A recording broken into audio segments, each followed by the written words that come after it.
Genial.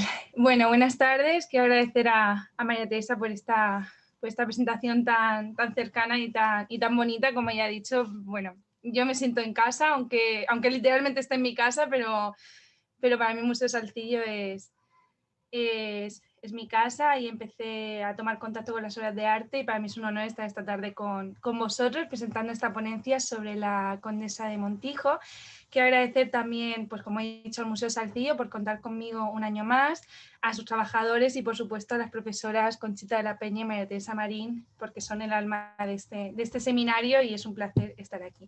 Y también a todos los presentes, que un viernes por la tarde a estas horas se agradece el doble que nos estéis acompañando. Bueno, como bien indica el referente a las ponencias de esta tarde, el tema había de girar en torno a nuestras investigaciones actuales. Como bien ha mencionado María Teresa, yo me encuentro realizando una tesis en siglo XIX español, dirigida por Javier Barón y Germán Ramallo y tutorizada por la profesora Conchita de la Peña. Dentro de esta tesis, en la que trabajo aspectos relevantes al siglo XIX español, concretamente a la figura de la mujer dentro de esta sociedad, os he traído a una de estas mujeres, a una de estas referentes que sin duda es la Condesa de Montijo. Bueno, si os fijáis en esta diapositiva, en las fechas que os traigo, María Manuela Kirkpatrick nació en Málaga en 1794 y fallece en Madrid en el 79. Por tanto, vivió durante prácticamente todo este siglo XIX, alcanzando en él un destacado protagonismo, como veremos. María Manuela era hija de un cónsul norteamericano de ascendencia irlandesa, William Kirkpatrick de Clonsburg y Wilson, y de Francisca Crevigné y Gallegos, que tenía ascendencia malagueña y belga. Por tanto, con estos antecedentes no extraña que la condesa de Montijo fuera una mujer de su mundo, de este mundo del 19. Se casó el 15 de septiembre de 1817 con Cipriano de Guzmán, Palafox y Portocarrero, que era hermano del célebre conde de Montijo, Eugenio Palafox. La familia, el matrimonio de María Manuela y Cipriano va a pasar por toda una serie de problemas económicos y sociales, ya que Cipriano había acompañado a José Bonaparte cuando éste regresa a Francia y se ve la necesidad de pedir perdón a Fernando VII para que le permita regresar a España precisamente para casarse con María Manuela, la que había conocido en París. No solo el acoso que sufrió Cipriano por sus inclinaciones políticas, sino también las dificultades económicas suponen momentos duros para el matrimonio. Unas dificultades que se solventan en julio de 1834, cuando fallece Eugenio Montijo sin descendencia, y es Cipriano quien lo sucede heredando tanto riqueza como notoriedad social. Por eso quería comentar que el caso de este matrimonio es bien curioso porque Cipriano no era el heredero de la casa de Montijo, sino que lo era su hermano Eugenio, pero debido a la muerte de él va a heredar toda esta serie de privilegios. Unos privilegios que le duran poco, ya que Cipriano muere 5 años más tarde. De este matrimonio nacen 2 hijas, a cada cual más notable.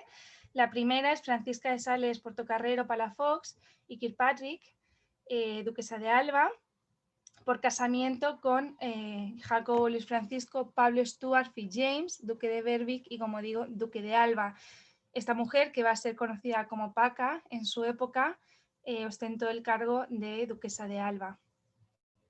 Y la segunda hija, que no se queda atrás, Eugenia de Montijo, que se casó con Napoleón III, pasando a ser conocida entonces como la emperatriz de los franceses. En este retrato maravilloso de Winterhalter se la ve a ella ya entronizada como emperatriz de los franceses. Por tanto, nos encontramos con 2 hijas, con 2 mujeres, con una gran notoriedad social, tras la cual va a estar la mano de la condesa de Montijo, de María Manuela, que se va a encargar de que sus hijas se casen de la mejor manera y alcancen esta gran esfera social.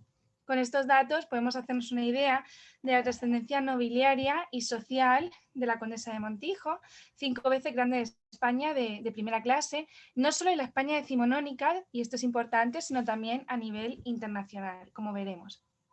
Centrando la atención en ella, en la condesa de Montijo, y contándoos algunos aspectos de su personalidad, pues decir que ella actuaba en teatrillos caseros, organizados tanto en su vivienda como en otras nobles del momento. Esto se solía hacer, son varias las mujeres que tienen estas habilidades que voy a mencionar.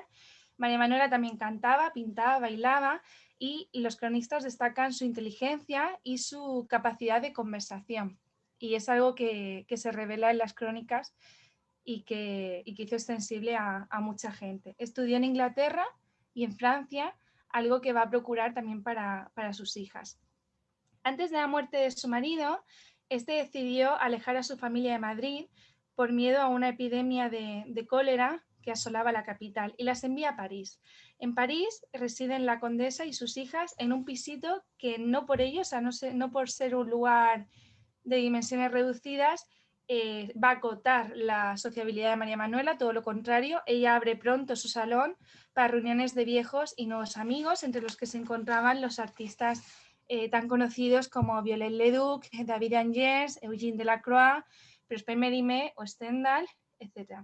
Como vemos, toda una serie de artistas, de literatos, escultores y pintores de los que se va a rodear esta mujer. Me quiero detener en su relación con Mérimée, con este escritor, porque fue una amistad bien conocida, tanto en el momento como a día de hoy, quien estudia a esta mujer.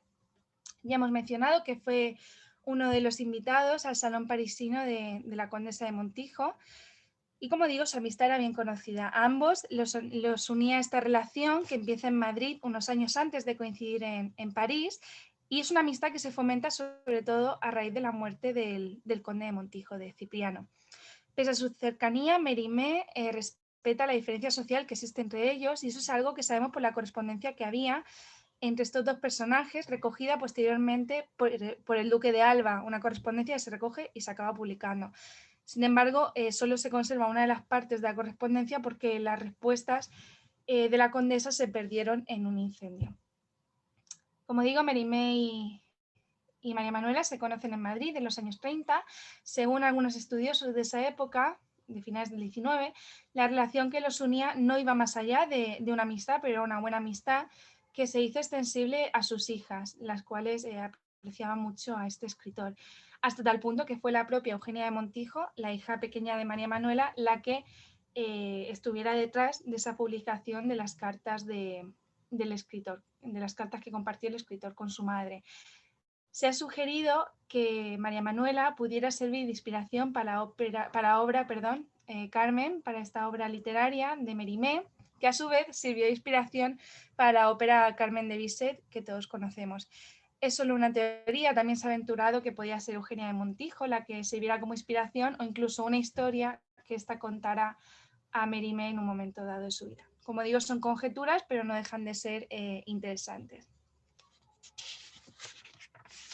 Ya en Madrid, establecidas en Madrid, desde un punto de vista social, la presencia de la condesa de Montijo es notable. Así lo demuestra, por poner un ejemplo, que fuera nombrada camarera mayor de la reina en el 47. De esta manera queda patente esta conexión entre María Manuela y la Casa Real, una conexión que ya existía unos pocos años antes, cuando María Manuela es nombrada miembro de la Real Orden de Damas de la Reina María Luisa. Como digo, al ser nombrada camarera mayor de la reina, pues esta conexión es mucho más fuerte. Sin embargo, es un puesto que le dura poco por un acontecimiento que ocurre a mediados del 19, un acontecimiento que tuvo su repercusión en la prensa, y era su mala relación con el marqués de Miraflores, que también ocupaba un lugar importante dentro de la Casa Real, y esta mala relación sería la causante precisamente del final de la condesa como camarera mayor de la reina. Ella dimite tras un enfrentamiento con este señor, y el marqués de Miraflores también dimite, y es al final a la reina la que le dejan la decisión de pues decidir quién se queda, y al final no se queda la condesa de Montijo. Pero la labor social de esta mujer fue más allá de la propia corte, siendo uno de los lugares donde la desarrolló la vivienda que habitó durante 40 años en Madrid. Era conocida como el Palacio de Ariza, situado en la Plaza del Ángel, y desgraciadamente desaparecido a día de hoy. Cipriano heredó este palacio, que pasaría a ser conocido tras la labor de María Manuela como la Casa de la Montijo. O sea, nos podemos hacer una idea de la repercusión social que llegó a tener esta mujer, una repercusión social trabajada por ella misma. Os he traído un fragmento periodístico de este momento, de mediados del 19, donde dice que siempre es un placer que se organice un baile en el Palacio de la Plaza del Ángel y asistir a él. Son elocuentes las palabras que le dedica el barón de Nervó, recogidas por un periódico en el 79, cuando ya ha fallecido la condesa, y que apuntan lo siguiente, y las he traído precisamente porque creo que pueden resumir muy bien qué significaba para los madrileños, para la sociedad madrileña, esta mujer y sus salones. Os leo textualmente. El Salón de la Condesa del Montijo era el primero de Madrid. En él se juntaba lo más distinguido de la capital, embajadores, ministros, literatos, académicos. A nadie que tuviese alguna celebridad se echaba de menos en las recepciones de la Plaza del Ángel. Ser admitido allí era como un título de nobleza de entendimiento. O sea que todo el que formaba parte de esta florinata de la sociedad madrileña tenía que estar presente en los salones de la Condesa de Montijo. De esta manera, la misión de la Condesa de Montijo en Madrid fue resucitar aquellos salones que habían caído entre las turbulencias que acompañaron buena parte del primer tercio del siglo XIX y que todos conocemos. María Manuela tenía la firme determinación de encontrar buenos maridos para sus hijas y de este modo puso en práctica lo adquirido en París. No olvidemos que ya viene de la sociedad parisina. Por tanto, abrir un salón donde confluyera la modernidad y el buen gusto, en síntesis, nuevos aires que revivieran un Madrid afectado por guerras y convulsiones monárquicas. La condesa de Montijo lo llevó a cabo cuando finalizó el luto por su marido y sus hijas habían superado ya la infancia. Especialmente interesante a este aspecto es esta pintura que os traigo del 43, donde aparecen las hijas de la condesa de Montijo, Francisca y Eugenia, en un baile organizado por su madre, precisamente en uno de estos salones de los que os hablo, y es muy ilustrativa porque se puede ver el interior de esta vivienda y cómo irían vestidas para asistir a estas fiestas. Pero no fue su único hogar ni el único lugar donde desarrolló esta actividad social, sino que también lo hace en la Quinta de Carabanchel, fundada en el siglo XV y heredada por Cipriano a través del linaje de los Miranda. De esta Quinta de Carabanchel se conservan estas dos imágenes, un exterior y un interior, publicadas en un periódico del 57. El alcance de estas reuniones en la casa de María Manuela adquiere un nuevo renombre a raíz del matrimonio entre su hija la pequeña con el emperador Napoleón, convirtiéndose en el centro de la esfera política por ser la madre de la emperatriz de los franceses, hecho no solo destacable a nivel nacional, sino también entre la propia diplomacia extranjera cercana al gobierno de Isabel II, de la reina Isabel II. Hasta tal punto llega su fama que los salones de Montijo llegaron a competir en importancia con los de la reina María Cristina, hasta que esta fue expulsada de España en 1854. Hay un hecho trágico, que es el que cierra los salones de Montijo durante un tiempo, y es la muerte de Paca, de su hija la mayor, de la duquesa de Alba, que muere a causa de una tuberculosis que la había mantenido enferma todo el año anterior a su fallecimiento, y no sería hasta 6 años más tarde cuando la condesa de Montijo decide reabrir estos salones. Se reabren con una serie de conciertos en los que participan tanto miembros de la nobleza como actores presentes en la temporada del mismísimo Teatro Real, o sea que nos hacemos una idea de lo importantes que eran. Se ha localizado este testimonio sobre una representación del Stabat Mater de Rossini en casa de la condesa de Montijo. El artículo fue publicado en el Museo Universal, en este periódico, en marzo de 1866, y como curiosidad, pues decir que el periodista que lo escribió fue el poeta Gustavo Adolfo Bécquer, que no deja de ser interesante. Con motivo del incendio que sufre el Teatro del Conservatorio, la condesa organiza en febrero del 68 un baile de máscaras en el Teatro del Príncipe. Os he traído esta noticia para que veáis que su mano era más larga y iba más allá de sus propios salones. Y en ese mismo artículo se apunta también que la condesa de Montijo dará un baile de trajes en su casa, o sea que no se detenía y que eran muchas las fiestas que esta mujer organizaba. Para que os hagáis una idea, os he traído este dato, en el que, bueno, es un dato que se recoge en la época, en el periódico de la época, y se dice que en el invierno de finales de 1856 a comienzos del 57 se organizan 85 fiestas en Madrid, 8 de ellas organizadas en el Palacio de la Condesa de Montijo, solo superada por las 14 que tuvieron lugar en la legación de Prusia y las 9 recepciones del Duque de Valencia. O sea, que estaba la tercera en el top 3 de las celebraciones en Madrid de este año.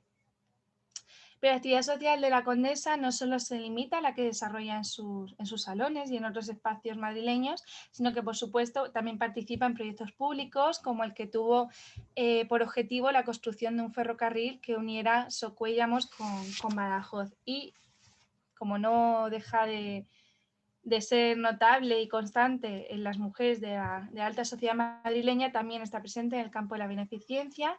En un periódico de octubre de 61 se la cita con motivo de una rifa pública permitida por la reina y realizada por la Asociación de Beneficencia Domiciliaria, y se menciona que la condesa de Montijo es una de las presidentas de dicha asociación.